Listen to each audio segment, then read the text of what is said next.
हरे कृष्णा। आप सभी का बहुत स्वागत है आज के हमारे अध्याय अध्याय 13 क्षेत्र क्षेत्र के विभाग योग में। ये एक नया सेक्शन है जिसमें हम ज्ञान योग की चर्चा करेंगे। भगवान ने 3 खंडों में हमें भगवत गीता को डिवाइड करके समझाया है। प्रथम में हम समझते हैं कर्म योग, द्वितीय में हम समझते हैं भक्ति योग, और तीसरे खंड जो है उसमें हम ज्ञान योग के बारे में बात करते हैं।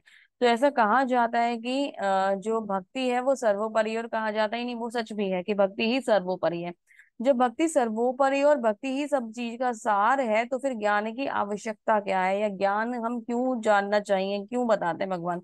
तो इसमें अलग अलग इस बात को यहाँ पर डिफाइन करा गया है। ज्ञान की विशेषता क्या है, ज्ञान की आवश्यकता क्या है। अर्जुन के जब ऐसे डाउट हुए तो भगवान ने उसको बताया कि बेसिकली कॉन्सेप्ट भी ये है कि चाहे आप कर्म योग करें, चाहे आप ध्यान करें, चाहे आप भक्ति करें, सब कुछ जहाँ के ओवरऑल जो रुकता है वो भक्ति पर ही रुकता है। तो भक्ति ही परिणति है, पर ज्ञान की आवश्यकता क्यों है, इसको हम यहाँ समझेंगे। अन्यथा भक्ति तो हमने कर ली थी तो भगवत गीता कंप्लीट हो जानी चाहिए थी, पर भक्ति के आगे ज्ञान रखा है। तो एक चीज तो यहाँ पे एक बेसिक जो मतलब बात समझ में आती है वो ये है कि बहुत सारे लोग जो गीता का अध्ययन करते हैं, आवश्यकता नहीं होती कि वो लोग सभी लोग एंड तक जाएं। कुछ लोग ऐसे होते हैं कि गीता या कोई भी नॉलेज या कोई भी बुक पढ़ रहे होते हैं तो क्या करते हैं कि कुछ लोग तो स्टार्टिंग में पढ़ते हैं, मिड तक पढ़ लेते हैं, लास्ट को छोड़ देते हैं। कुछ लोग होते हैं कि वो केवल मतलब क्या कहते हैं, कुछ इंपॉर्टेंट ढूंढते हैं और फिर बाकी चीजों को छोड़ देते हैं। तो इसका कॉन्सेप्ट भक्ति को बीच में रखना है। कॉन्सेप्ट क्या है कि अगर भगवत गीता में भक्ति लास्ट में रखी जाती तो हो सकता था कि भगवान ने इसे इससे अकॉर्डिंग डिजाइन किया कि हो सकता था कि बहुत सारे लोग या जो भक्त हैं वो या नॉन डिवोटीज भी हैं जो अंत तक नहीं जाएंगे। लेकिन अगर भक्ति का जो कॉन्सेप्ट है उसे बीच में रखा जाएगा तो क्या होगा कि उससे भगवान का जो सबसे मतलब एक तरीके से कह लीजिए कि इम्पोर्टेंट बात है भगवत गीता की, भक्ति मत के योग के माध्यम से वो सभी तक पहुंच जाएगी और मैक्सिमम लोग उसको जान पाएंगे। इसलिए भक्ति योग को सेंटर में लाया गया। लेकिन भक्ति के बाद ज्ञान की आवश्यकता आई तो आई क्यों, ये बात को जानने के लिए हम ज्ञान योग के माध्यम से आज जानेंगे कि ज्ञान में क्या विशेषता है और ये क्यों आवश्यक है, और ये क्या मतलब हमें इससे हेल्प मिलेगी भक्ति करने में। वो सारी चीजों को हम यहाँ जानेंगे। बहुत सुंदर अध्याय है। थोड़ा सा टेक्निकल अध्याय होगा तो समझने का प्रयास करेंगे। कहीं अगर कुछ ऐसा लगता है कि समझ में नहीं आ रहा है तो आप रिकॉर्डिंग्स के रिपीटेशंस पे चले जाइएगा, या आपके डाउट होंगे तो आप सेशंस में पूछ सकते हैं, कल भी पूछ सकते हैं। कभी भी आप कनेक्टिविटी करके मतलब आप लोग जान सकते हैं कि कोई भी आपको डाउट अगर आ रहा है तो।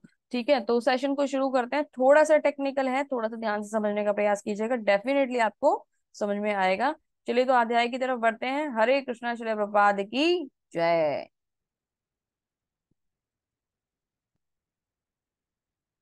तो जैसा कि हमने जाना क्षेत्र क्षेत्र के विभाग योग है ना, प्रकृति पुरुष और चेतना के बारे में यह अध्याय में बता रहा है। अध्याय 13। पहला प्रश्न ही ये आता है कि अगर भक्ति ही परिणति है तो अंतिम चरण है यानी कि, तो ज्ञान के ज्ञान को अंतिम चरण में प्रस्तुत क्यों किया गया है। जब हमारा प्रश्न ये होता है तो उसके कुछ आंसर हमें यहाँ मिलते हैं। सही मायने में पूर्ण भगवत गीता ही भक्ति है। प्रथम 6 अध्याय चर्चा करते हैं कि कैसे कार्य के माध्यम से भक्ति की जा सकती है। अंतिम 6 अध्याय इसका वर्णन करते हैं कि ज्ञान के माध्यम से इसे कैसे प्राप्त किया जा सकता है। मध्य 6 अध्याय तो भक्ति की ही चर्चा कर रहे हैं। इसके अलावा 12वें अध्याय में कृष्ण ने बताया कि वे कैसे व्यक्तिगत रूप से अपने भक्तों को जन्म और मृत्यु से बचाते हैं। तो भगवान हमें बता रहे हैं कि कैसे उन्होंने, कल ही हमने ये चैप्टर कंप्लीट करा है कि भगवान हमें जन्म और मृत्यु से बचा के ले जाते हैं। अंतिम 6 अध्याय भौतिक दुनिया से खुद को निकालने के लिए आवश्यक ज्ञान प्रदान करते हैं। जब हम जो जीव हैं वो इस भौतिक जगत में बंद हैं, हम इस भौतिक जगत से कैसे निकलेंगे, इस बात को समझने के लिए इस ज्ञान की आवश्यकता है। ज्ञान माया से छुटकारा पाने में सहायता प्रदान करता है और हमें कृष्ण की ओर आकर्षित करता है। तो कुछ लोग ऐसे होते हैं जो सिस्टमैटिक तरीके से ही जाना चाहते हैं। अगर आप उनसे कहें कि हरे कृष्ण कृष्ण कृष्ण हरे हरे, हरे राम राम राम हरे जप शुरू कर दीजिए, व्यक्ति नहीं सुनेगा, नहीं समझेगा। वो कहेगा कि मुझे बताइए, मुझे टोटल समझाइए, मैं ऐसे नहीं करूंगा, मैं किस प्रकार ज्ञान दीजिए, मुझे नॉलेज दीजिए कि मैं किस प्रकार इसको करूं और करने से क्या लाभ होगा, क्या क्या होगा, ग्रंथ बताइए, शास्त्र बताइए। तो उसको उस वाले सिस्टम से लेके जाया जाता है और फिर वो दार्शनिक ज्ञान उनको प्रदान किया जाता है। आते सब लोग किसमें हैं, भक्ति पे ही है बाद में। ज्ञान माया के छुटकारा को प्राप्त करने में सहायता करता है और कृष्ण की ओर आकर्षित करता है। सबसे इंपॉर्टेंट पॉइंट है ये इस बात के कि माया के बंधन से अगर हमें छुटना है तो हमें ज्ञान की आवश्यकता पड़ेगी ही पड़ेगी। दो ही तरीके हैं, या तो भक्ति में आ जाओ या तो ज्ञान में आ जाओ। ज्ञान से भी आना भक्ति में ही है, लेकिन भक्ति में कुछ लोग डायरेक्ट नहीं जाते तो वो ज्ञान के माध्यम से जाते हैं। उद्देश्य क्या है? भगवान को प्राप्त करना, भगवान को आकर्षित करना। इसके लिए जब हम भक्ति प्राप्त करने के लिए ज्ञान का उपयोग करते हैं तो ये भक्ति का हिस्सा बन जाता है। तो कर्म करें और भगवान को प्राप्त करें तो वो भक्ति का हिस्सा है, ज्ञान अर्जित कर रहे हैं और भगवान को प्राप्त कर रहे हैं तो भी ये भक्ति का हिस्सा बन जाता है। तो कोई भी आपका कार्य है जो आपने करा हो, अगर वो भगवान को प्राप्ति के लक्ष्य के साथ होता है तो वो भक्ति में ही कन्वर्ट हो जाता है, भक्ति ही कहलाता है। तो अगर हमारा उद्देश्य क्लियर है, हमारा गोल क्लियर है कि हमें ओवरऑल चाहिए क्या, भगवान की भक्ति चाहिए या भगवान को प्राप्त करना है, तो हम उस कार्य को भक्ति के संग जोड़ के भक्ति योग में ही कनेक्ट कर देते हैं। तो चलिए समझते हैं इस अध्याय में भगवान किस प्रकार से हमें भक्ति करना सिखाते हैं। अर्जुन उवाच प्रकृतिम पुरुषम चैवम चैव क्षेत्रम क्षेत्रज्ञमेव च एतादितु तुमिच्छामि ज्ञानम ज्ञेयं च केशव। श्री भगवान उवाच इदं शरीरं कौन्तेय क्षेत्रामित्य अभिधीयते एतदो वेति तुम तम प्राहु क्षेत्रज्ञ इति त्वदिति द्विधा। अर्जुन ने कहा, हे कृष्ण, प्रकृति पुरुष क्षेत्र क्षेत्रज्ञ तथा ज्ञान एवं ज्ञेय के विषय में जानने का इच्छुक हूं। तो अर्जुन ने अपने 6 प्रश्न दे दिए भगवान को और ये कहते भगवान इन टॉपिक्स पे मुझे डिटेल दे दीजिए। कौन कौन से टॉपिक दे दिए? प्रकृति और पुरुष दे दिया, ज्ञान और ज्ञेय दे दिया, क्षेत्र और क्षेत्रज्ञ दे दिया। भगवान ने कहा, हे कुंती पुत्र, यह शरीर जो है वो चित्र कहलाता है। तो भगवान ने फर्स्ट टॉपिक पहले ले लिया, प्रकृति पुरुष को छोड़ दिया, पहले क्षेत्र क्षेत्रज्ञ ले लिया। बोला कि ये जो क्षेत्र है, शरीर जो है हमारा, जो ये शरीर है ये क्षेत्र कहलाता है और इसको जानने वाला क्षेत्रज्ञ कहलाता है। यानी कि हमारी जो बॉडी है जिसे हम टच करके देख सकते हैं, ये क्या है? क्षेत्र है। ठीक है, इस पर टच फील होता है, लेकिन ये टच फील हो किसकी वजह से रहा है? वो जो हमारे अंदर की चेतना है, जो हमें मेरी बात जो आपके कानों तक पहुंचा रही है और इस बात को समझा रही है, वो जो चेतना है वो क्षेत्रज्ञ है कि हम ये शरीर हैं। हम ये समझ पा रहे हैं कि ये मेरा हाथ है, ये मेरा पैर है, तो ये जो चेतना है वो क्षेत्रज्ञ है। शरीर क्षेत्र है और चेतना क्षेत्रज्ञ है। प्रकृति और पुरुष वाले जब सवाल आए तो प्रश्न और उत्तर के कॉन्सेप्ट में क्या आया? प्रकृति क्या है? मटेरियल, ये जो हमारा सारा वो है एनवायरमेंट है। तो प्रकृति क्या हुआ? भौतिक प्रकृति को प्रकृति कहा जाता है। पुरुष क्या है? जो आनंद भोगता है। अब आनंद किसका भोगा जाता है? प्रकृति का।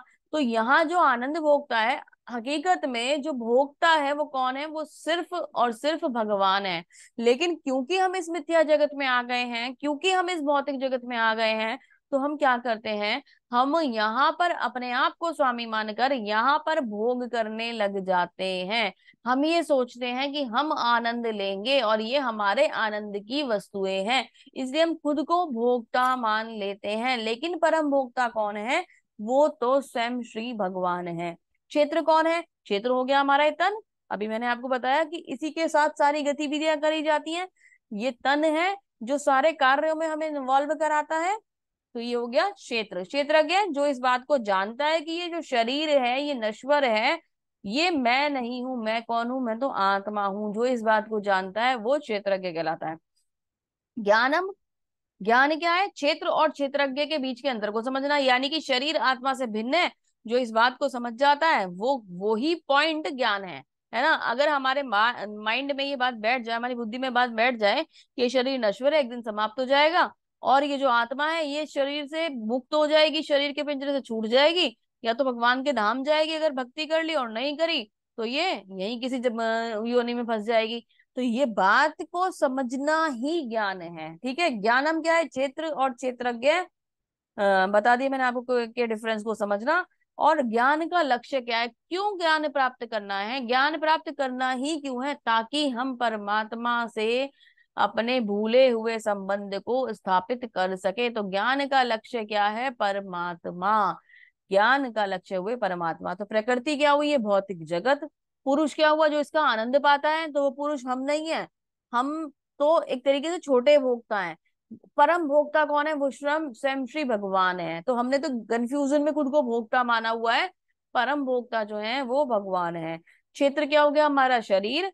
क्षेत्रज्ञ क्या हो गया? जो ये बात जानता है कि ये शरीर है, ये मैं नहीं हूं, ये शरीर है, वो क्षेत्रज्ञ हो गया।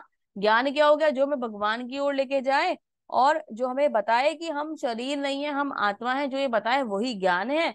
और भगवान कौन है? इसका लक्ष्य क्या है? परमात्मा। परमात्मा की प्राप्ति इस ज्ञान का लक्ष्य है।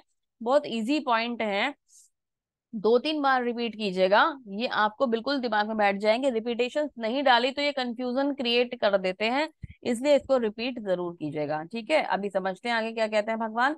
क्षेत्रज्ञ चापि माम विधि सर्व क्षेत्रेषु भारता क्षेत्र क्षेत्रज्ञ ज्ञानोर ज्ञानम यत्तच्च ज्ञानम मम मतः मतम मतम ममा। हे अर्जुन, आपको समझना चाहिए कि समझना चाहिए कि मैं भी सभी के शरीरों का ज्ञाता हूँ, और शरीर और उसके ज्ञाता को समझने को ज्ञान कहा जाता है। तो भगवान कह रहे हैं आपको समझना चाहिए कि मैं सबके शरीर का ज्ञाता हूँ। हम कौन है? हम अपने शरीर के ज्ञाता हैं। ये मेरा शरीर है, आज मेरे हाथ में दर्द हो रहा है, अभी मुझे भूख लग रही है, अभी मुझे नींद आ रही है, अभी मुझे बहुत स्ट्रेस हो रहा है। ये क्या है? ये हम अपने शरीर के बारे में जानते हैं। किसी और के शरीर में क्या हो रहा है ये हमें पता होता है? बिल्कुल भी नहीं पता होता। जब तक वो कहे ना कि मेरे सर में दर्द हो रहा है, हमें नहीं पता चलेगा कि उसके सर में दर्द हो रहा है। और वो भी पता चलेगा केवल वर्बली, हम उसे फील नहीं कर पाएंगे। फील तो हम केवल अपने शरीर को कर पाएंगे, है ना।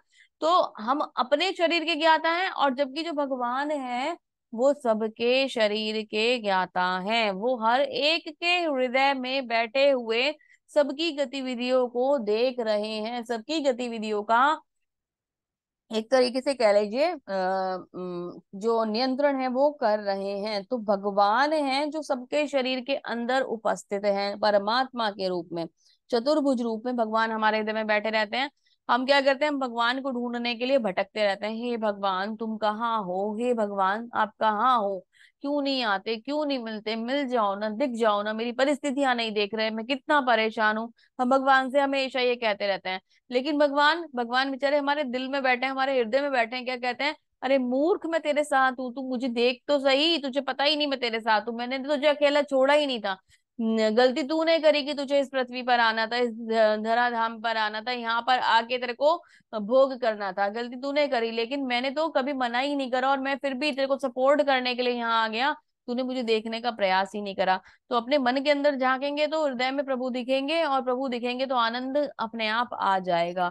तो हम भूले बैठे हैं कि परमात्मा हमारे साथ है, और वो हमेशा हमारे साथ रहेंगे। जब तक ये शरीर रहेगा तब तक परमात्मा इस शरीर में वास करते रहेंगे। जब ये शरीर नष्ट होने की पोजीशन पे आ जाएगा तब आत्मा और परमात्मा दोनों इस शरीर को छोड़कर चले जाएंगे। तो अब ये शरीर कैसा हुआ? ये शरीर में क्या क्योंकि हम ये कह रहे हैं जो शरीर है वो क्षेत्र है, तो इस बात को कैसे प्रूव किया जा सकता है? जैसे कोई फील्ड होता है, उस फील्ड पे मतलब अगर आपको फसल उगानी है, कोई रिजल्ट लेना है, तो उस फील्ड पे कार्य करना होता है। जैसे अब हमें भक्ति करनी है, तो भक्ति के लिए हमें सुबह उठना होता है, तो शरीर को तो कष्ट देना ही पड़ेगा ना। ऐसा तो होगा नहीं कि हमारा शरीर सोता रहे और हम उठ के खड़े हो जाएं और भगवान की पूजा कर लें, मंगला आरती कर लें। पॉसिबल नहीं है ना। तो इस शरीर को तो एक्टिव बनाना ही होता है, शरीर से काम लेना ही होता है। उसी तरीके से, और हम जानते भी केवल अपने ही शरीर के बारे में, किसी और के शरीर के बारे में हम जानते नहीं है। तो ये क्षेत्र की तरह कार्य करता है। जैसे कि एक किसान जो होता है वो अपने क्षेत्र के बारे में जानता है, उसने कौन सी फसल उगाई है, फसल किस प्रकार चल रही है, फसल में कोई बीमारी तो नहीं आ गई है, ये कोई दिक्कत तो नहीं आ रही है, बीज कब डलेगा, सिंचाई कब होगी, नलाई कब होगी, गुड़ाई कब होगी, वो सब कुछ वो जानता है ना। फसल काटने का समय कब आया है, फसल पककर तैयार हुई है नहीं हुई है, सब कुछ किसान जानता है। तो जब किसान जानता है, वो अपने क्षेत्र के बारे में जानता है, उसे पता है कि उसका राइट भी केवल अपने क्षेत्र पर है। वो किसी दूसरे के खेत में पैर भी नहीं रख सकता। अगर पानी जरा सा काट दिया तो लड़ाई झगड़े हो जाते हैं, आपको पता होगा। तो पॉसिबिलिटी ही नहीं है कि हम किसी दूसरे के क्षेत्र में इंटरफेयर कर पाए। तो हमें अपने क्षेत्र का ख्याल रखना होता है, उसी किसान की तरह जैसे किसान अपने क्षेत्र का ख्याल रखता है। किसान अपने क्षेत्र का ख्याल रखता है, पर भगवान सबके क्षेत्र का ख्याल रखते हैं। कैसे? जैसे एक प्रधान होता है ना गांव का, तो प्रधान क्या जानता है? प्रधान ये जानता है कि किसके पास कितनी जमीन है, किसके यहाँ कौन सी फसल उग रही है, और कौन क्या काम कर रहा है। कोई इलीगल काम तो नहीं कर रहा है, कोई गलत काम तो नहीं कर रहा है, सब लोग सही तरीके से काम कर रहे हैं, किसी के यहाँ कोई परेशानी तो नहीं हो गई, किसी की फसल नष्ट हो गई, जल गई, खराब हो गई, आग लग गई, कुछ परेशानी हो गई। तो सबके लिए मतलब उसके उसकी नॉलेज में सब कुछ होता है कि वहां उसकी फसल में ये वाली प्रॉब्लम हो गई, पशु खा गए, कुछ भी हो गया, बाढ़ बारिश में खराब हो गई, कुछ भी हो गया। तो प्रधान को ये पता होता है कि वहां पे ना मतलब कुछ दिक्कत हुई है और वो व्यक्ति परेशान है। वैसे ही वो प्रधान कौन है हमारे क्षेत्र के लिए? वो भगवान है। उनको ये पता होता है कि हमारे शरीर में क्या चल रहा है, किसी और के शरीर में क्या चल रहा है, किसी और के शरीर में क्या चल रहा है। जितने जीव यहाँ पर हैं उतने ही उन सबके हृदय में भगवान परमात्मा में के रूप में वास कर रहे हैं और सबकी नॉलेज रखते हैं, सबका ज्ञान रखते हैं, सबके बारे में भगवान जानते हैं। भगवान को वैसे जानने के लिए यहाँ पर आकर हमारे हृदय में बैठने की आवश्यकता नहीं थी। भगवान के पास तो इतनी दिव्य शक्तियां हैं कि भगवान तो अपनी आंखें बंद करके सब कुछ जान सकते हैं। लेकिन भगवान आए क्यों? क्योंकि भगवान हमें अकेला नहीं छोड़ना चाहते थे। वो कौन है? वो हमारे परम पिता हैं। हमारे परम पिता हमें कभी भी अकेला नहीं छोड़ना चाहते। जैसे यहाँ पे पेरेंट्स होते हैं ना भौतिक जगत में, जब छोटा बच्चा होता है तो हमेशा उसकी उंगली पकड़ के चलते हैं, हमेशा उसका हाथ पकड़ के चलते हैं, कभी भी उसे भटकने नहीं देते। अगर हाथ छोड़ा तो बच्चा भाग सकता है, कहीं पे भी जा सकता है, अकेला गुम हो सकता है, कोई परेशानी हो सकती है। तो हम पेरेंट्स उस बच्चे का ख्याल रखते हैं। उसी प्रकार से हमारे परम पिता के लिए हम हमेशा, हमारी इस शरीर की एज कितनी भी हो जाए, उनके लिए हम हमेशा नित्य बच्चे ही रहते हैं। और उनसे बिछड़े हुए बच्चे हैं तो वो हमारे हृदय में हमेशा बैठे रहते हैं और हमेशा हमारा ख्याल रखते हैं। बेशक हमें लगे कि हमें नहीं सोच रहे हैं, हमें नहीं सुन रहे हैं, लेकिन वो हमारे हृदय में बैठे रहते हैं। चाहे वो हमारा एक मनुष्य का शरीर हो, चाहे वो किसी जीव जंतु का शरीर हो, कुत्ता बिल्ली हाथी घोड़ा कुछ भी हो, सबके हृदय में परमात्मा का वास होता है। विभिन्न वैदिक ग्रंथों में विभिन्न ऋषियों ने कार्यकलापों के क्षेत्र तथा उन कार्यकलापों के ज्ञाता के ज्ञान का वर्णन किया है। इसे विशेष रूप से ज्ञाता के ज्ञान का वर्णन किया है। इसे विशेष रूप से वेदांत सूत्र में कार्य करण के समस्त तर्क के साथ समेत प्रस्तुत किया गया है। तो वेदांत सूत्र क्या है? इसमें सारे ज्ञान का वर्णन है, शरीर से रिलेटेड जो चीजें हैं उन सब के बारे में सारा ज्ञान किसमें दिया गया है? वेदांत सूत्र में दिया गया है। हरे कृष्णा।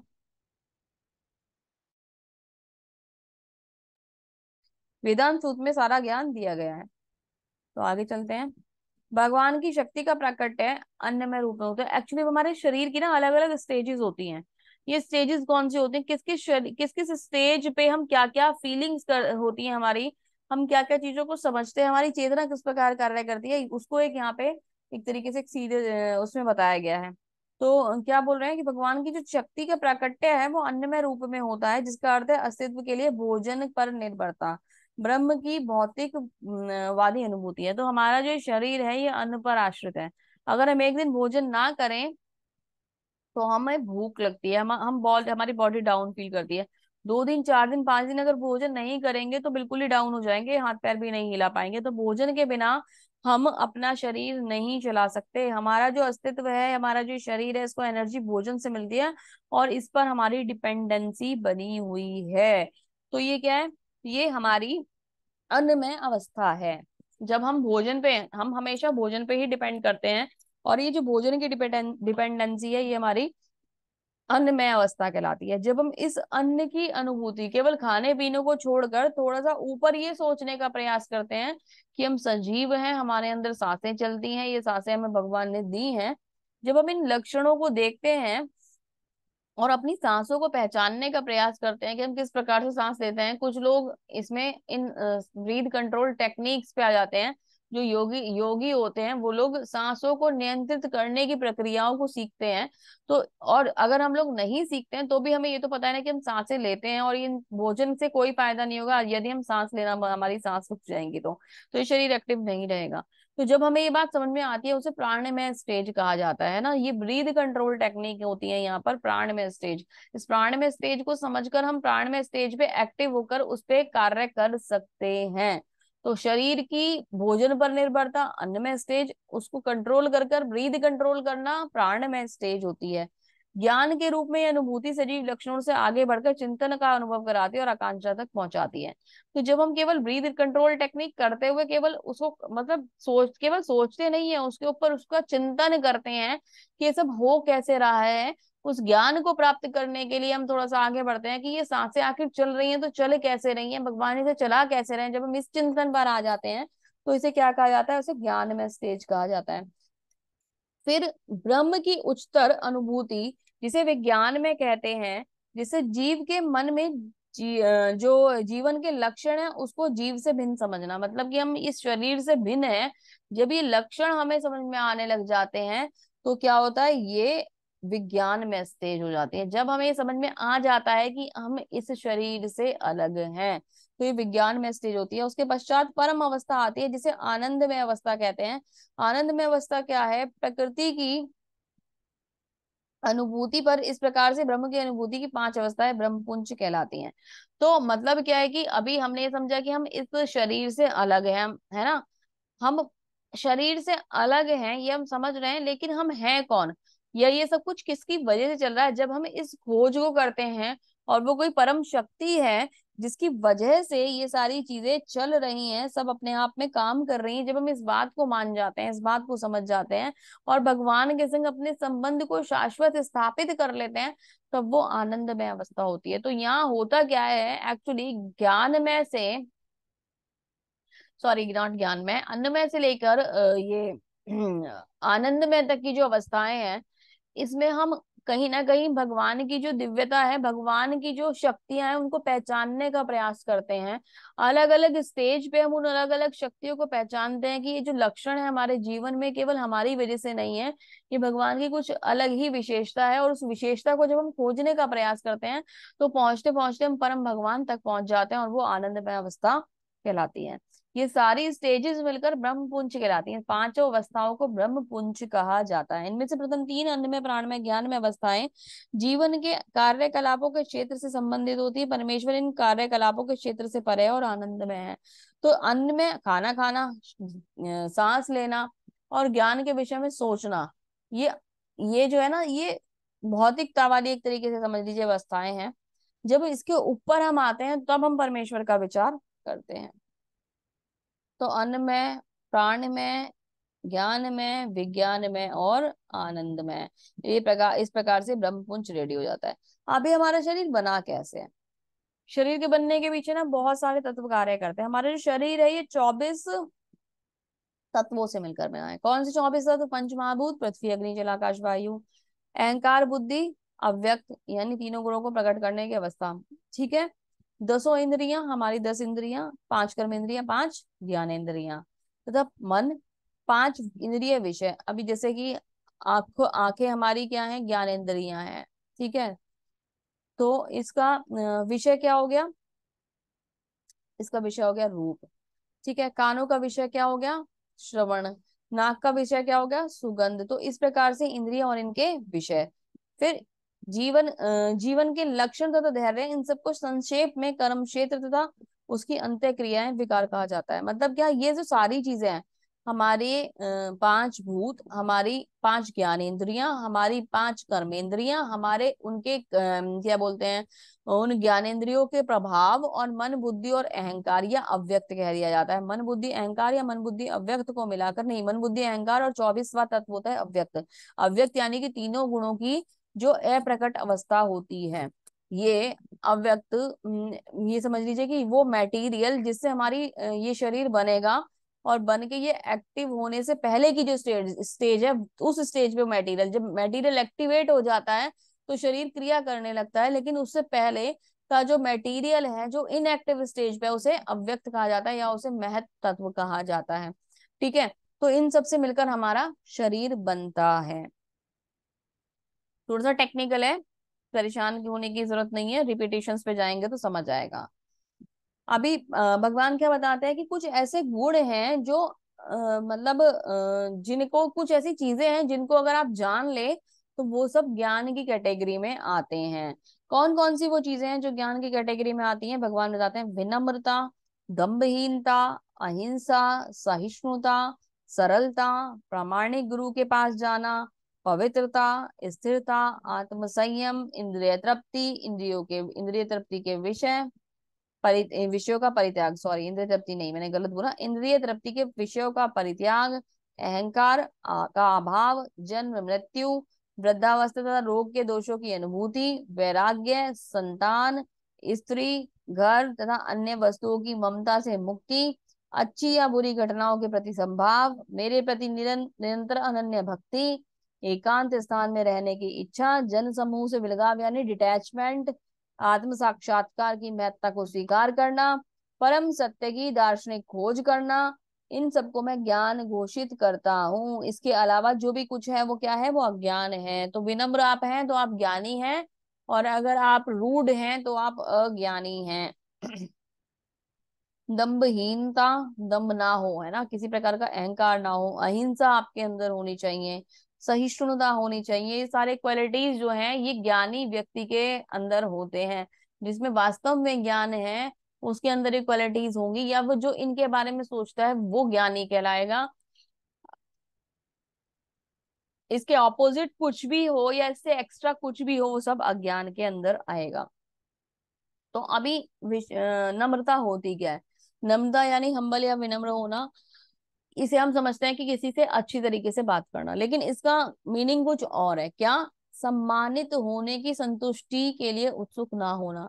विनम्र होने का मतलब क्या है? ऐसा नहीं कि कोई आया तो उससे बहुत प्लीजिंग वे में बात करना, या किसी से आप बातचीत कर रहे हैं तो उसको प्रसन्न करने के लिए बात करना। अभी तक हम इसका यही मीनिंग समझते आए हैं, लेकिन रियलिटी में इसका मीनिंग क्या है?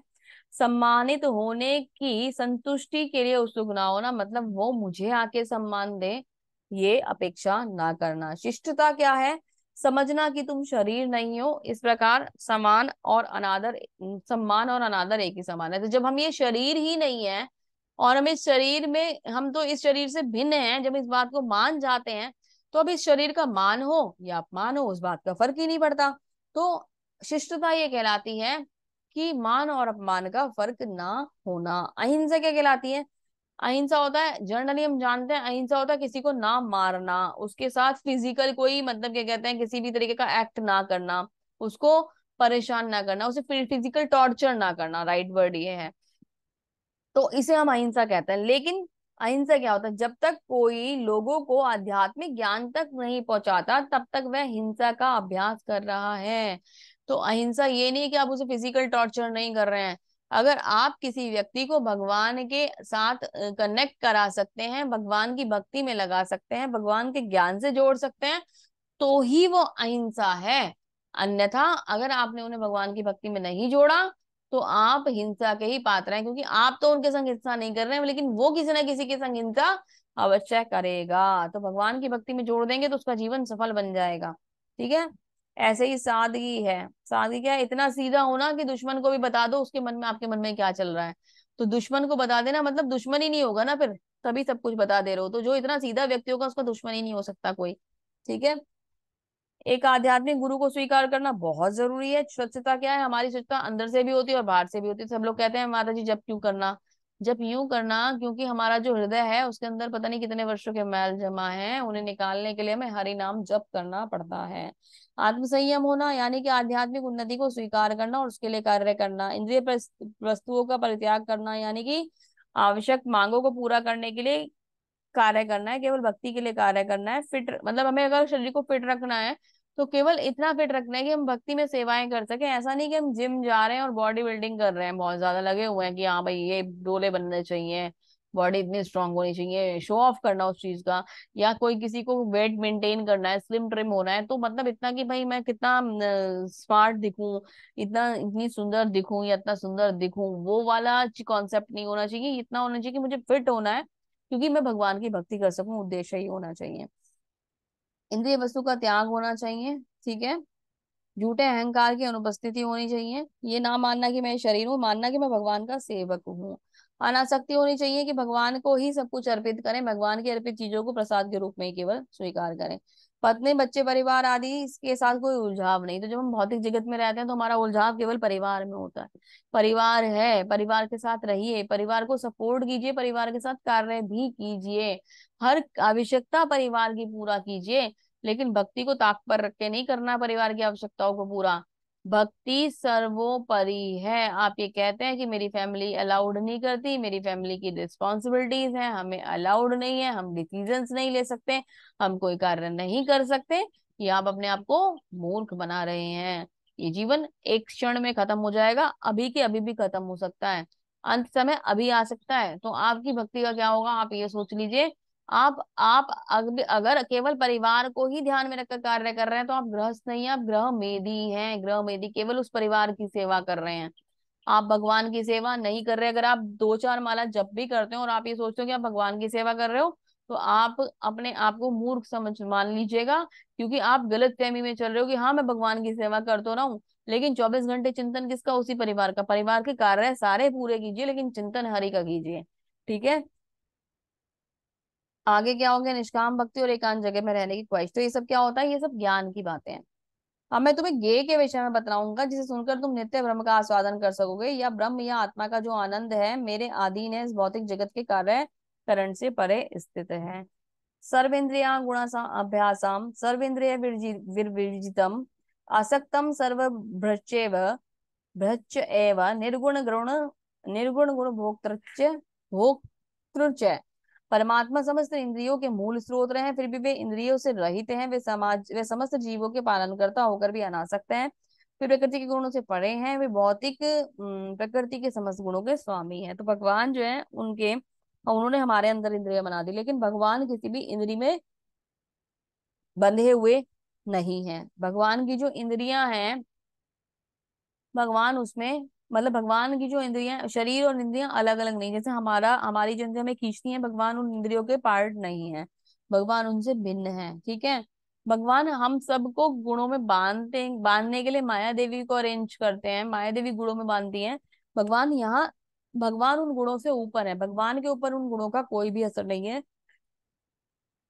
क्योंकि भगवान कौन है? भगवान गुणों के स्वामी हैं। भगवान गुणों की जो माया देवी है उनको नियंत्रण करते हैं। परम सत्य समस्त जीवों के बाहर तथा भीतर स्थित है। वो भौतिक संसार के भौतिक इंद्रियों के द्वारा जानने या देखने से परे हैं, यद्यपि वे अत्यंत दूर रहते हो भी हम सबके निकट है। तो भौतिक इंद्रिय से, यानी कि अपने शरीर के द्वारा हम भगवान को न देख सकते न जान सकते। कोई कहता है ना, कहाँ है तुम्हारा भगवान दिखाओ, कहाँ है तुम्हारा भगवान दिखाओ।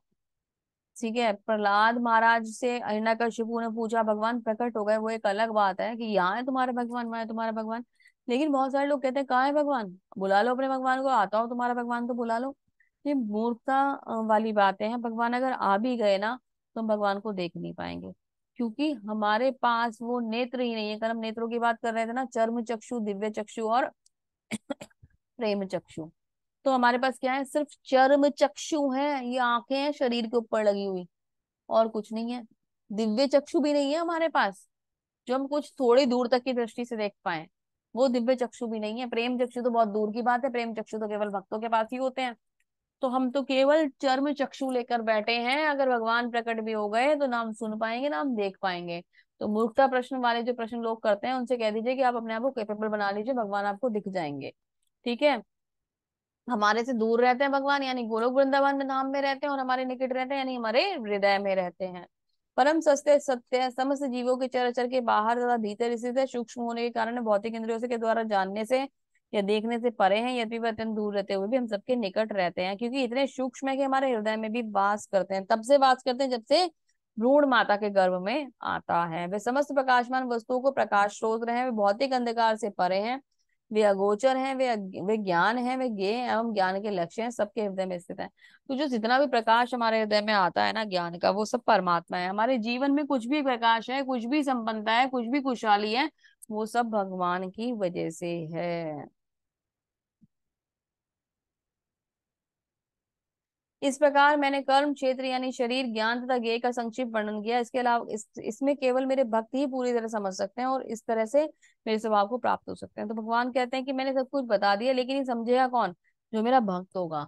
अन्यथा लोग इस बात को समझ नहीं पाएंगे, ये चीजें समझ में उनके नहीं आएंगी कि मैं एक परमात्मा हूँ, तुम एक आत्मा हो, हम दोनों एक शरीर के अंदर वास कर रहे हैं। ये शरीर एक वृक्ष का रूप है, जिसमें तुम फलों का आनंद ले रहे हो, और मैं तुम्हें देख रहा हूँ, तुम्हारा साक्षी बना हुआ हूँ कि तुम कर क्या रहे हो। तो वो जो अकाउंट मेंटेन होता है ना हमारे कर्मों का, उसके लिए कहते हैं ना, भगवान कैसे नोटिस करेंगे? भगवान तो हमारे हृदय में बैठे हैं। आप तो कहते हो कि कैसे नोटिस करेंगे? करने वाले कर्मों के बारे में सोच रहे हो। जो आप सोच रहे हो ना किसी के बारे में, चाहे वो अच्छा हो चाहे वो गलत हो, जो भी आप सोच रहे हो उनका भी अकाउंट मेंटेन होता है। For your kind information. अगर हम ये सोचे कि नहीं यार मैंने गलत करा, थोड़ी ना सोचा ही तो था उसके बारे में, उस सोचे हुए का भी फल मिलेगा। तो जरा सोचिए भी सोच समझ के। अगर सोचना है तो सोच समझ के सोचिए, गलत मत सोचिए किसी के बारे में। अकाउंट उसका भी मेंटेन होता है, कर्म फल में वो भी काउंट होता है। उन विचारों का भी हिसाब लिया जाता है जो हमारे मन में आते हैं। तो किसी के लिए मन में गलत विचार ना लाएं। प्रकृति तथा जीवों को अनादि समझना चाहिए। उनके विकार तथा गुण प्रकृति जन्य है। जो प्रकृति के और जो जीव है वो अनादि है। कैसे? ये जो पृथ्वी है ना, ये कहते हैं ना नश्वर है, नश्वर है, नश्वर है। एक्चुअली मटेरियल सब यही रहता है, नश्वर कुछ नहीं है। परिवर्तन हो जाता है। अभी घर के रूप में दिखाई दे रहा है, कुछ समय बाद मलबा बन जाएगा। यही डिफरेंस रहेगा, मटेरियल यहीं रहेगा, मटेरियल यहाँ से कहीं नहीं जाएगा। जो जीव है यानी कि जो आत्मा है, वो या तो यहाँ रहेगी या तो भगवान के धाम रहेगी, खत्म नहीं होगी, है ना। तो ये सब कुछ परमानेंट रहने वाला है, जाता कहीं नहीं है, चेंज हो जाता है बस रूप में। कार्य कारण कारण कृत्वे हेतु प्रकृति रुच्यते, पुरुषा सुख दुखाना भोक्ते भोक्तृत्वे हेतु रुच्यते। प्रकृति समस्त भौतिक कारणों के कार्य परिणामों के हेतु कही जाती है, और जीव पुरुष इस संसार के विविध सुख दुख के भोग के कारण कहा जाता है। ठीक है। तो हम जो करते हैं वो हम अपने आप अपना भाग्य बनाते हैं, हम सुख दुख का भोग का कारण खुद बनते हैं। पुरुषा प्रकृति स्थो ही भुंक्ते प्रकृति जान गुणान, कारणम गुण संगस्यो सद असदयोनि जन्मसु। ये कैसे हम खुद को कारण बनते हैं वो समझने के लिए इस श्लोक को समझेंगे। पुरुषा प्रकृति स्थो ही मतलब जो पुरुष यानी कि जो जीव है वो इस प्रकृति में स्थित रहता है। भूंगते प्रकृति जान गुणात यानी कि स्थित रहते हुए वो इस पृथ्वी के गुणों का भोग करता है। कारणा गुण संगस्यो, गुणों के संग के कारण सद असद योनि जन्मसु, सद और असद योनियों में जन्म लेता है, यानी कि अच्छी और बुरी योनियों में जन्म लेता है। तो प्रकृति के तीन गुणों में भोग करता हुआ जीव उन गुणों के संग के कारण, प्रकृति के गुणों के संग के कारण अच्छी और बुरी यानी सद और असद यानी उच्च और निम्न योनियों में जन्म लेता है। तो ये प्रकृति में जब हम आए, गुणों का हमने संग करा, उस अनुसार हमने कार्य करा और हमने शरीर ले लिया। अब इसके आगे भी एक बात है कि वो तो अपना कार्य कर रहा है, लेकिन इसका साक्षी कौन है? वो परमात्मा है। कैसे? उपद्रष्टा अनुमंता च भर्ता भोक्ता महेश्वरम परमात्मेति च आप्युक्तो देहस्मिन् पुरुषः परा।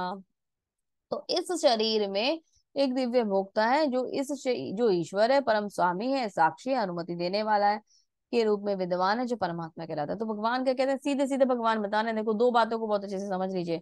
उपद्रष्टा अनुमंता चा, यानी कि मैं उपद्रष्टा हूँ, मैं देखने वाला हूँ, अनुमंता हूँ, मैं अनुमति देने वाला हूँ, बरदा भोक्ता महेश्वरम, मैं भोक्ता हूँ, मैं ही महेश्वर हूँ। लेकिन मैं तुम्हें कुछ करने से मना नहीं करूंगा, तुम्हें जो करना है वो तुम करोगे, तुम अपने आप करोगे। मैं अनुमति देता हूँ, मैं पहले कहता हूँ हाँ ये कर लो, ये नहीं कर लो, कारण तुम ही बनते हो, करते तुम ही हो, मैं केवल साक्षी ही बनकर तुम्हारे हृदय में बैठा रहता हूँ। जो व्यक्ति प्रकृति तथा जीव की प्रकृति गुणों की अंत क्रिया से संबंधित इस विचार को समझ लेता है, उसे मुक्ति की प्राप्ति सुनिश्चित है। उसकी वर्तमान स्थिति जैसी भी हो, उसे पुनर्जन्म नहीं होगा। तो जो ये बात मान लेता है भगवान ही हमारे एक तरीके से समझ लीजिए कि सर्वोपरि है, भगवान परमात्मा है, भगवान ही सब कुछ जानने वाले हैं, उनकी वजह से हमारा अस्तित्व है, उनकी वजह से ये प्रकृति चल रही है और हम इसमें बंधे हुए हैं। जब हम ये बात को जान लेंगे, मान लेंगे और इस बात को समझ जाएंगे, तो जन्म मृत्यु के चक्र से छूट जाएंगे।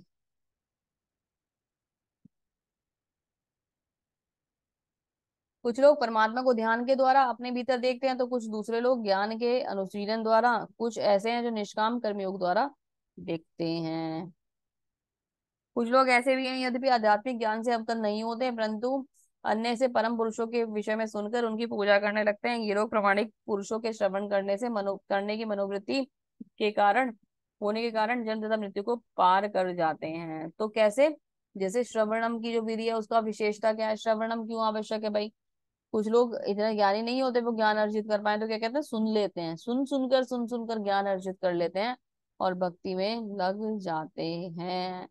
तो जैसे माता देवहूति कपिल मुनि से सुन लिया, कपिल भगवान से सुना और सुनकर भक्ति को प्राप्त कर लिया। हे भरतवंशियों में श्रेष्ठ, ये जान लो कि चर अचर जो भी तुम्हें अस्तित्व में दिख रहा है वह कर्मचेत तथा कर्म के ज्ञाता का संयोग मात्र है। तो लोग सोचते हैं साइंटिस्ट ने बनाया, नहीं, ये सब कुछ भगवान ने बनाया है। सम सर्वेतेषु भूतेषु तिष्ठन्ति परमेश्वरम विनश्यस्तव विनश्यन्तम ये पश्यति स पश्यति। जो परमात्मा को समस्त शरीरों में आत्मा के साथ देखता है, जो ये समझता है कि इस नश्वर शरीर के भीतर न तो आत्मा है, न ही परमात्मा कभी भी विनिष्ट होता है, न तो आत्मा न परमात्मा कभी भी विनिष्ट होता है, वह वास्तव में देखता है। मतलब जो ये बात मान जाता है कि जो नश्वर शरीर है, जो ये खत्म हो जाएगा, तो इसके भीतर जो परमात्मा और आत्मा है वो कभी खत्म नहीं होंगे, और सबके भीतर परमात्मा इस बात को मान जाता है, वही वास्तव में देख रहा है। जो व्यक्ति परमात्मा के सर्वत्र तथा प्रत्येक जीव में समान रूप से देखता है, वह अपने मन के द्वारा अपने आप को भ्रष्ट नहीं करता। इस प्रकार वह दिव्य गंतव्य को प्राप्त करता है। तो जैसे समझ में आ जाता है कि मेरे हृदय में भी परमात्मा का वास है और सामने वाले के हृदय में परमात्मा का वास है, मैं उसे कुछ गलत ना कहूँ, ना उसके बारे में कुछ गलत सोचूं, ना उसके लिए कोई गलत कार्य करूं, तो क्या होगा कि हम बिल्कुल आत्म साक्षात्कार एक तरीके से हो जाएगा, भगवान की जो बनाई हुई सही व्यवस्था है उसको समझ जाएंगे। जो ये देखता है इसके अपोजिट भी कुछ होता है, जो ये देखता है कि सारे व्यक्ति कार्य शरीर द्वारा संपन्न किए जाते हैं जिसकी उत्पत्ति प्रकृति से हुई है, और जो देखता है कि आत्मा कुछ भी नहीं है, तो यथार्थ देखता है। तो एक व्यक्ति अपना शीशे में चेहरा देखता है ना, सोचता है कि मैं ही करने वाला हूँ, प्रकृति कुछ नहीं है, भक्ति कुछ नहीं है, भगवान कुछ नहीं है, मैंने सब कुछ शरीर से करा है। तो वो अपनी शक्ल देख रहा होता है शीशे में बैठे हुए, अंदर परमात्मा और आत्मा उसे दिखाई नहीं देते। और एक दिन क्या होता है, ये पंछी उड़ जाता है, ये आत्मा निकल जाती है, परमात्मा अपने धाम चले जाते हैं, आत्मा किसी अलग जगह किसी अलग शरीर में चली जाती है। यद्यपि आकाश सर्वव्यापी है, किंतु अपनी सूक्ष्म प्रकृति के कारण किसी वस्तु से लिप्त नहीं होता। इस तरह ब्रह्म दृष्टि में स्थित आत्मा शरीर में स्थित रहते हुए भी शरीर से लिप्त नहीं होता। तो आत्मा शरीर में रहता है पर शरीर से लिप्त नहीं होता। जैसे ही मौका मिलेगा ना, वो मौका क्या है, हमारी मृत्यु, जैसे ही मौका मिलेगा इस शरीर से निकल जाएगा वो। कैसे? जैसे आकाश पृथ्वी से कनेक्ट होता हुआ दिखाई देता है ना, चारों तरफ आकाश है, जहां पे भी देखोगे आकाश ही आकाश नजर आता है, पृथ्वी के संग कनेक्ट होता हुआ दिखाई देता है नहीं पृथ्वी में लिप्त वो, पृथ्वी के संग मिला हुआ नहीं है। क्षितिज देखते हो ना आप, ऐसा लगता है कि पृथ्वी और आकाश मिले हुए हैं, है ना। जब समुद्र के पास आप देखते हो क्षितिज बोलते हैं ना उसको, ऐसा लगता है जल और आकाश का एकाएक कनेक्शन हुआ हुआ है और पृथ्वी और आकाश मिले हुए हैं। लेकिन वो मिलता कभी भी नहीं है, वो लगता है, फील होता है, वो उससे दूर रहता है, वो कभी भी नहीं मिलता। कहीं पे भी चले जाना, कितनी दूर भी चले जाना, कहीं पे भी आपको आकाश पृथ्वी से मिला हुआ दिखाई नहीं देगा। हे भरतपुत्र, जिस प्रकार सूर्य अकेले सारे ब्रह्मांड को प्रकाशित करता है, उसी प्रकार शरीर के भीतर स्थित एक आत्मा सारे शरीर को चेतना प्रकाशित करती है। छोटी सी आत्मा है, पता है क्या है आत्मा का साइज? बाल की नोक का 1/10,000वां हिस्सा, यानी कि 10,000वां अंश। बाल, हेयर टिप देखा आपने, कितना छोटा सा होता है, उस हेयर टिप का भी 10,000वां हिस्सा हम तो मतलब कर भी नहीं पाएंगे, सोच भी नहीं पाएंगे। 10,000वां हिस्सा, उतनी छोटी सी आत्मा। आंख तो क्या, कितने बड़े बड़े लेंस लगा लेंगे तो भी नहीं देख पाएंगे, वो छोटी सी आत्मा इस शरीर को पूरी चेतना प्रोवाइड कर रही है। आपका पूरा शरीर चलता है, कोई डॉक्टर बनता है, कोई इंजीनियर बनता है, कोई साइंटिस्ट बनता है, कोई सोल्जर बनता है, कोई टीचर बनता है ना। और कोई लोग खेती करते हैं, किसी के पास और किसी प्रकार का विशेष ज्ञान होता है, सब अपने अपने आप में निपुण है। वो कैसे हैं? वो छोटी सी चेतना से हैं, वो छोटी सी ही चेतना गायब होते ही ये शरीर बेकार है। क्योंकि साइंटिस्ट तो आप इस शरीर में हो, आत्मा में थोड़े ना हो। आत्मा में तो आप भगवान के दास हो। आत्मा की पहचान क्या है? हम भगवान के दास हैं। शरीर की पहचान क्या है? आप साइंटिस्ट हैं, आप टीचर हैं, आप डॉक्टर हैं, आप एडवोकेट हैं। ये आपके शरीर की पहचान है, आत्मा की पहचान नहीं है। और सारा जीवन हम शरीर की पहचान बनाने में निकाल देते हैं, आत्मा को भूल जाते हैं। शरीर की पहचान बनाइए, ऐसा नहीं है कि शरीर की पहचान की आवश्यकता नहीं है। भौतिक जगत में आ गए हो तो कुछ तो करोगे ही ना, खाना कमाना तो पड़ेगा ही ना। ऐसा नहीं है कि नहीं करना, करना है, लेकिन ये नहीं भूलना कि हमारी जो सत्यता है वो हमारी आत्मा है। ठीक है। जो लोग ज्ञान के चक्षुओं से शरीर तथा शरीर के ज्ञाता के अंतर को देखते हैं, विभव बंधन से मुक्ति की विधि को भी स्वीकार करते हैं, उन्हें परम लक्ष्य प्राप्त होता है। इसी के साथ प्रभुपाद जिसको समराइज करते हैं, इस 13वें अध्याय का तात्पर्य यह है कि मनुष्य को शरीर तथा शरीर के स्वामी या परमात्मा के अंतर को समझना चाहिए। उसे श्लोक 8 से 12 तक वर्णित मुक्ति की विधि को जानना चाहिए, वह परम गति को प्राप्त हो सकता है। श्रद्धालु को चाहिए कि सर्वप्रथम वह ईश्वर को श्रवण करने के लिए संगत सत्संगति करे और धीरे धीरे प्रबुद्ध बने। यदि गुरु स्वीकार कर लिया जाए तो पदार्थ तथा आत्मा के अंतर को समझा जा सकता है। वही अग्रिम आत्म साक्षात्कार के लिए शुभ आरंभ बन जाता है। अनेक गुरु अनेक प्रकार के उपदेशों से अपने शिष्य को देहात्म बुद्धि तक मुक्त होने की शिक्षा देता है। उदाहरणार्थ भगवत गीता में भगवान श्री कृष्ण अर्जुन को भौतिक बातों से मुक्त होने के लिए शिक्षा देते हैं। तो मतलब क्या है कि यहाँ पे पॉइंट ये है कि गुरु का होना बहुत ही ज्यादा आवश्यक है। यदि गुरु हमने धारण किए हुए हैं, हम गुरु के शरणागत हो गए हैं, तो गुरु हमें इन जो शरीर और आत्मा का अंतर है उसको बहुत अच्छे से समझा सकते हैं, हमें सही गाइडेंस दे सकते हैं और हमें आत्म साक्षात्कार करा सकते हैं। जब अर्जुन को गुरु की आवश्यकता पड़ गई तो हम तो बहुत तुच्छ जीव हैं। मनुष्य तो यह समझ सकता है कि यह शरीर पदार्थ है, इन 24 तत्वों से को विश्लेषित किया जा सकता है। जीवन के इन लक्षणों को, इन्हीं तत्वों को अंतः प्रक्रिया या विकार कहते हैं। किंतु इनसे ऊपर आत्मा परमात्मा है। आत्मा परमात्मा दो हैं जो भौतिक जगत में आत्मा तथा 24 तत्वों के संयोग से क्रियाशील है। मनुष्य को चाहिए गुरु की सहायता से इस अध्याय को भली भांति समझे। तो अध्याय क्योंकि थोड़ा सा टेक्निकल है, चैप्टर थोड़ा सा टेक्निकल है, इसको समझने के लिए हमें एक अच्छे गुरु की आवश्यकता पड़ेगी। और जीवन में अगर जो हमें परम लक्ष्य यानी परमात्मा की प्राप्ति करनी है तो भी हमें गुरु की आवश्यकता है। गुरु के बिना ना तो ज्ञान मिलेगा ना परमात्मा मिलेंगे। दोनों के लिए ही आपको गुरु के शरणागत होना होगा। तो खुद को तैयार कीजिए गुरु के शरणागति के लिए, शेल्टर के लिए खुद को तैयार कीजिए और गुरु की शरणागति में आ जाइए, गुरु के संरक्षण में आ जाइए, क्योंकि गुरु केवल वो गुरु है जो वो हमें भगवान तक मिला देंगे। भगवान गुरु से मिलाता है। भगवान गुरु कैसे मिलेंगे? गुरु तब मिलेंगे जब भगवान की कृपा होगी। और भगवान कैसे मिलेंगे? जब गुरु की कृपा होगी। तो क्या कहा जाता है? जैसे प्रसादा भगवत प्रसादो यसे प्रसादान गति कुतो अपि न्यायम वस्तु यशस्ति चंडे वंदे गुरु श्री चरणारविंदम। तो क्या कहा जाता है कि जब गुरु कृपा करते हैं तो भगवान मिलते हैं, और जब भगवान कृपा करते हैं तो गुरु प्राप्त होते हैं। दोनों एक दूसरे के समान हैं। हमें गुरु को कैसे सम्मान देना चाहिए? भगवान के समान सम्मान देना चाहिए। भगवान के समान उनकी पूजा करनी चाहिए, क्योंकि गुरु एकमात्र वो रिश्ता है। देखो कल मेरे को एक थोड़ा स्टडी करते करते एक बात समझ में आई कि इस भौतिक जगत में जो आध्यात्मिक रिश्ता है वो केवल गुरु का रिश्ता है। हम कहते हैं ना इस भौतिक जगत में आध्यात्मिक क्या है, तो आध्यात्मिकता का भी एक रिश्ता इस भौतिक जगत में अभी है। आप देख सकते हो आपके गुरु हैं, वो हमें यहाँ इस भौतिक जगत में रहते हुए भी आध्यात्मिक जगत की अनुभूति कराते हैं। वो बहुत सुंदर रिलेशन है, बहुत सुंदर रिलेशन है। तो हमें क्या करना है? हम इस चैप्टर को दोबारा से पढ़ना है, थोड़ा थोड़ा टेक्निकल है, इसे समझने का प्रयास करना भगवान क्या कह रहे हैं, क्योंकि ज्ञान है। देखो अभी तक क्या था? अभी ज्ञान में इतना दिक्कतें तो आएंगी, ज्ञान है तो बुद्धि तो लगानी पड़ेगी। भगवान कह रहे हैं भक्ति कर लो। आपने कहा नहीं नहीं नहीं ज्ञान बताओ, ज्ञान भी तो सुनेंगे हम। तो भगवान ने कहा लो भाई सुनो ज्ञान। अभी ज्ञान का तो अंश ही दिया है, हमसे वो भी नहीं झिल पा रहा। अरे क्षेत्र क्षेत्रज्ञ कहाँ फंस गए हम, प्रकृति पुरुष में कहाँ फंस गए हम ये सोचते हैं ना। ये ज्ञान बहुत टेढ़ी चीज है, भक्ति बहुत आसान है। भगवान की भक्ति ही परिणति है ना। तो भगवान की भक्ति के द्वारा तो सब कुछ संभव है, भगवान की भक्ति में ही सब कुछ निहित है। लेकिन ज्ञान जिन्हें जानना है उनके लिए ज्ञान के चैप्टर्स यहाँ आए हैं भगवत गीता में। तो करना क्या है? हमें सुनना सब कुछ है, लेकिन ओवरऑल कहाँ जाना है? भगवान की भक्ति में जाना है। तो चलिए इस अध्याय को यहीं समाप्त करते हैं, इसी संदेश के साथ कि हम गुरु के शरणागत होंगे और उनके द्वारा, उनके माध्यम से, क्योंकि हम कितनी भी भक्ति कर लें बिना गुरु की शरणागति के कृष्ण प्राप्त नहीं होंगे, और बिना कृष्ण की कृपा के गुरु प्राप्त नहीं होंगे। तो भगवान से नित्य प्रार्थना कीजिए कि भगवान मुझे आपकी भक्ति दीजिए, मुझे गुरु का संग दीजिए।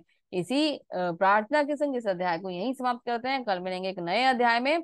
बने रहिएगा और भगवत गीता का आनंद लीजिएगा। ये हमारे जीवन में बहुत ही सुंदर परिवर्तन लाने वाली है और हमारे जीवन को बहुत सुंदर बना देगी। हमारे जीवन का जो उद्देश्य है वो सफल हो जाएगा। यहाँ इस पृथ्वी पर आने का, इस मनुष्य जन्म को लेने का जो उद्देश्य है, अगर कुछ भी हमने सीख लिया तो सफल हो जाएगा। इस अध्याय को यहीं समाप्त करते हैं। प्रभुपाद की जय। हरे कृष्णा।